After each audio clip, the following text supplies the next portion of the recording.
Everyone, अस्सलाम वालेकुम। कैसे हैं आप सभी? उम्मीद करते हैं आप सभी लोग खैर और आफियत से होंगे। आप सभी की दुआओं और अल्लाह के करम से मैं भी खैरियत से हूँ।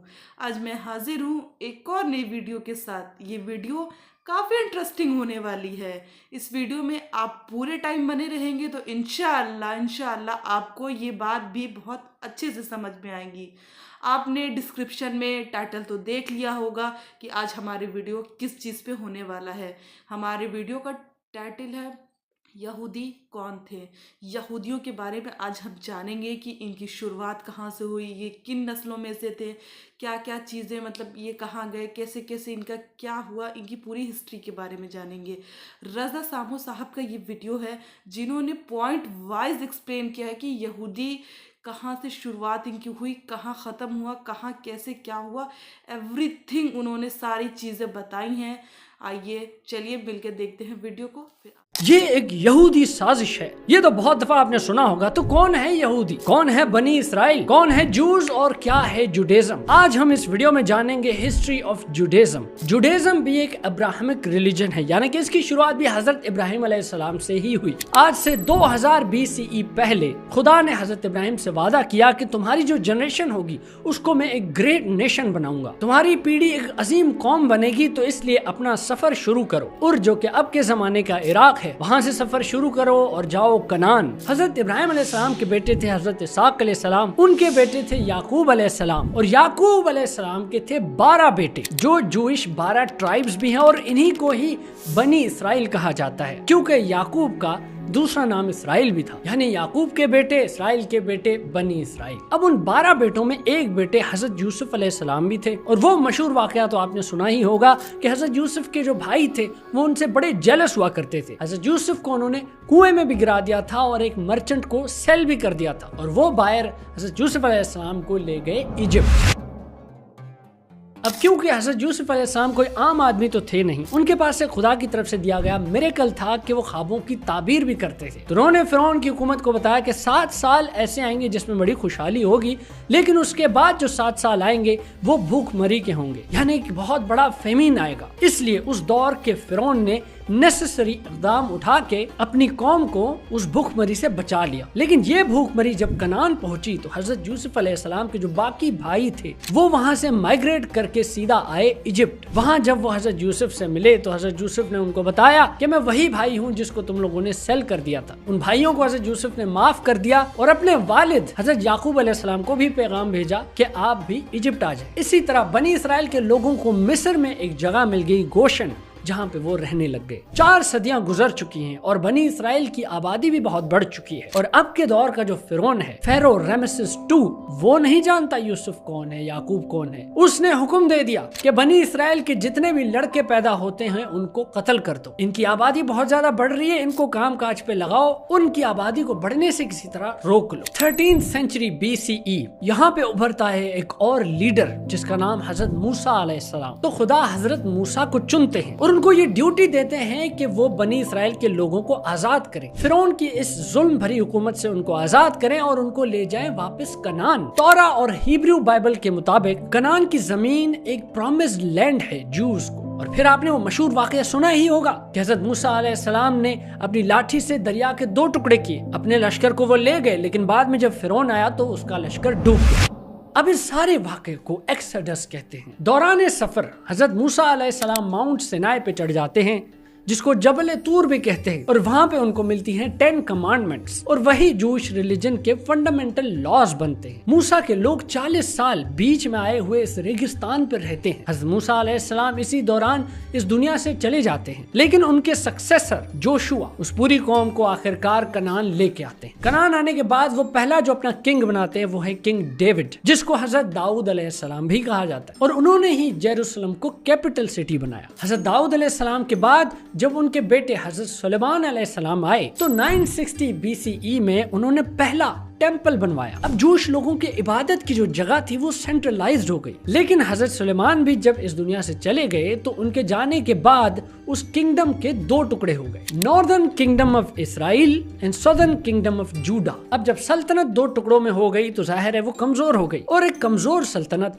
बहुत आराम से शिकार बन जाती है किसी बैरूनी ताकत का। ऐसा ही हुआ जब 586 BCE में बेबीलोनियन एम्पायर आई। किंगडम ऑफ जूडा को फतह करने के बाद उन्होंने पहला काम ये किया कि उन्होंने फर्स्ट टेम्पल को डिस्ट्रॉय कर दिया और वहां जो रह रहे जूस थे उनको जलावतन कर दिया बेबीलोन की तरफ। अब जूस के लिए एक सेंटर ऑफ वर्शिप तो खत्म हो गया क्योंकि टेम्पल ही टूट गया, तो फिर उन्होंने सिनेगॉग्स बनाना शुरू किए। यानी उन्होंने कहा कि अब बजाय कि एक जगह रुक करके हम इबादत करें, एक सेंट्रलाइज्ड जगह हो, वो तो रही नहीं, टेम्पल नहीं रहा, तो डिफरेंट लोकेशंस पे सिनेगॉग्स बनाते हैं और वहीं पे कम्युनली प्रे करते हैं, वहीं पे तौरा को पढ़ते हैं। बेसिकली जैसे मुसलमानों की मस्जिदें होती हैं डिफरेंट लोकेशंस पे, इसी तरह उन्होंने अपने सिनेगॉग्स बना के इबादत करना शुरू कर दी। लेकिन आपको तो पता है ताकत हमेशा शिफ्ट होती रहती है। बेबीलोनियन एम्पायर के भी दिन कभी न कभी तो खत्म होने ही थे, और वो तब हुए जब पर्शियन किंग साइरस आए 538 BCE में। ये नया किंग जब आया तो इसने जलावतन हुए जूस को बोला वापस आओ और अपना टेम्पल फिर से बनाओ, और इसी तरह बना second temple in 516 BCE। 332 BCE में इसी जगह फिर अलेक्जेंडर द ग्रेट की पावर आ गई। वो जब यहाँ पे आया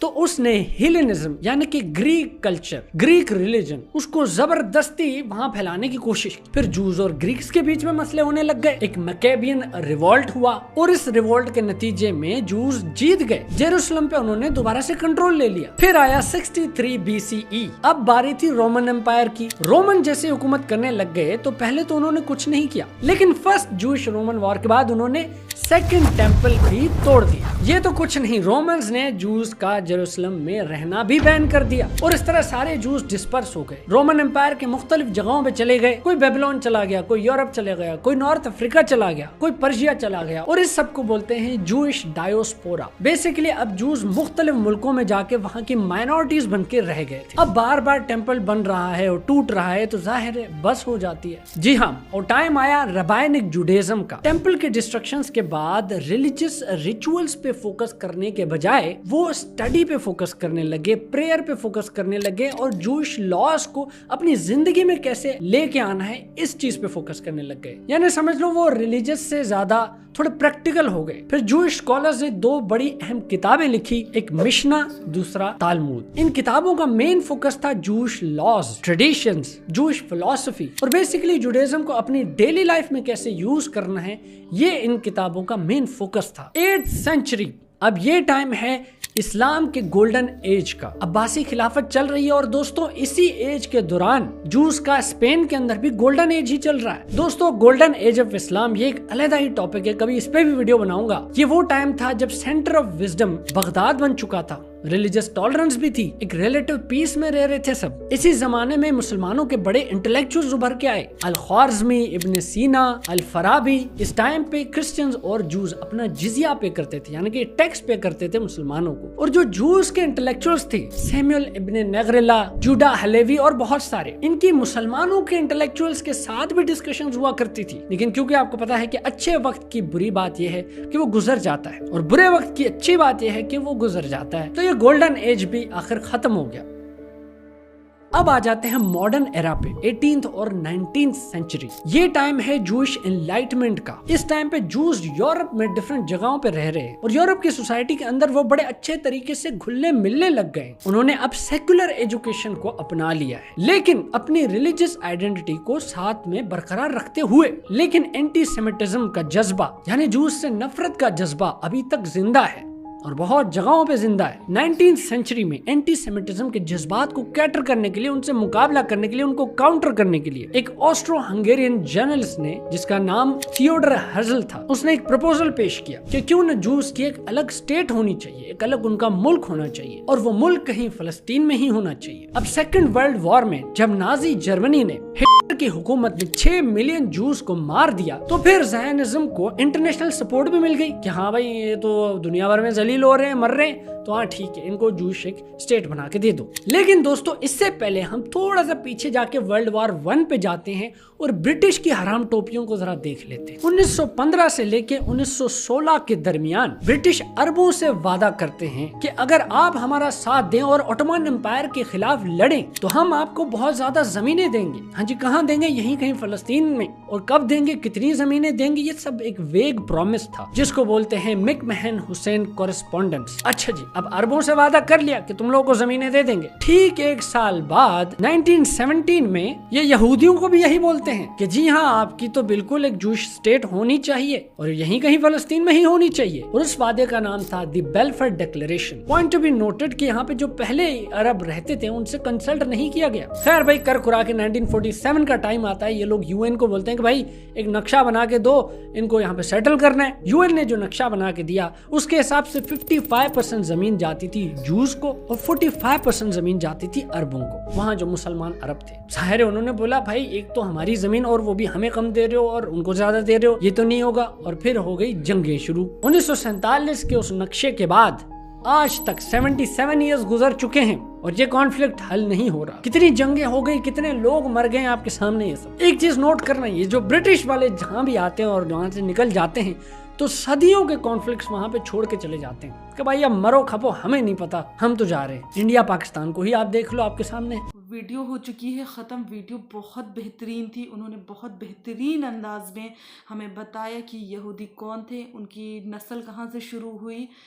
बहुत अच्छा लगा, उन्होंने बहुत अच्छे से एक्सप्लेन किया, मतलब मेन हाईलाइट पॉइंट को कम समय में उन्होंने ऐसी चीज़ों को बताया कि जिससे हम जान सके कि यहूदी कौन थे, कहाँ से इनकी शुरुआत हुई। जैसे उन्होंने बताया रोमन के बारे में, सेरियस के बारे में, अलेक्जेंडर के बारे में, फिरौन के बारे में, 18th सेंचुरी के बारे में उन्होंने काफ़ी अच्छे से एक्सप्लेन किया, जो काफ़ी हद तक लोगों को समझ में आई होगी ये बात।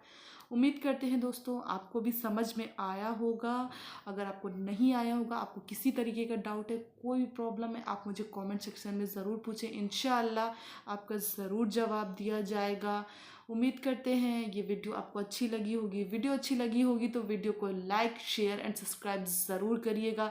वीडियो को सदकाए जारिया समझ के ज़्यादा से ज़्यादा मुसलमानों तक पहुँचाएँ ताकि हर मुसलमान तक सही इल्म की रोशनी पहुँच सके।